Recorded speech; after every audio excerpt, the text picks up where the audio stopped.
Kota Palu dan sejumlah wilayah di Sulawesi Tengah diguncang gempa bumi berkekuatan magnitudo 6,7. Guncangan yang terjadi memicu kepanikan warga dan langsung menjadi perhatian karena wilayah tersebut memiliki sejarah panjang terkait bencana gempa besar. Badan Meteorologi, Klimatologi, dan Geofisika, BMKG, mengimbau masyarakat Palu dan sekitarnya waspada setelah gempa bumi tektonik berkekuatan magnitudo 6,7 mengguncang wilayah tenggara ibu kota provinsi, Sulawesi Tengah, pada Selasa, 16 Juni 2026, pukul 10.27 waktu Indonesia Barat. Meski memastikan gempa tersebut tidak berpotensi tsunami, BMKG tetap meminta masyarakat waspada terhadap kemungkinan gempa susulan yang dapat terjadi setelah guncangan utama. Berdasarkan data BMKG, pusat gempa berada di laut sekitar 42 km tenggara Palu dengan kedalaman 10 km.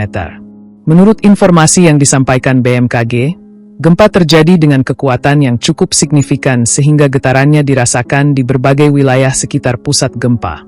Sejumlah warga dilaporkan berhamburan keluar rumah dan bangunan ketika guncangan berlangsung. Pengamat gempa BMKG Stasiun Geofisika Kelas 1 Palu, Hendrik, mengatakan gempa tersebut tergolong gempa dangkal yang terjadi akibat aktivitas sesar aktif. Dokumen resmi BMKG yang diterima tribunpalu.com menjelaskan, dengan memperhatikan lokasi epicentrum dan kedalaman hiposenter, gempa yang terjadi merupakan jenis gempa dangkal akibat aktivitas sesar aktif.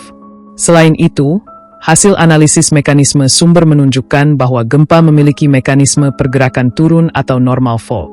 Hendrik menjelaskan, karena pusat gempa berada di daratan, peristiwa tersebut tidak berpotensi menimbulkan tsunami. Kalau tsunami tidak, karena gempa ini di darat. Namun, masyarakat tetap perlu mewaspadai kemungkinan terjadinya gempa susulan. Ujar Hendrik saat ditemui di ruang kerjanya, Selasa, 17 Juni 2026. Dalam keterangannya, BMKG mengimbau masyarakat untuk tidak panik namun tetap meningkatkan kewaspadaan. Lembaga tersebut mengingatkan bahwa gempa susulan merupakan fenomena yang lazim terjadi setelah gempa utama. Kekuatan gempa susulan dapat bervariasi, mulai dari yang kecil hingga cukup kuat untuk kembali dirasakan masyarakat. Karena itu, warga diminta memastikan kondisi bangunan yang ditempati aman sebelum kembali beraktivitas secara normal. Selain itu, masyarakat juga diingatkan agar tidak mudah mempercayai informasi yang belum terverifikasi. BMKG menegaskan bahwa seluruh informasi resmi mengenai gempa dan potensi dampaknya hanya disampaikan melalui saluran resmi lembaga tersebut.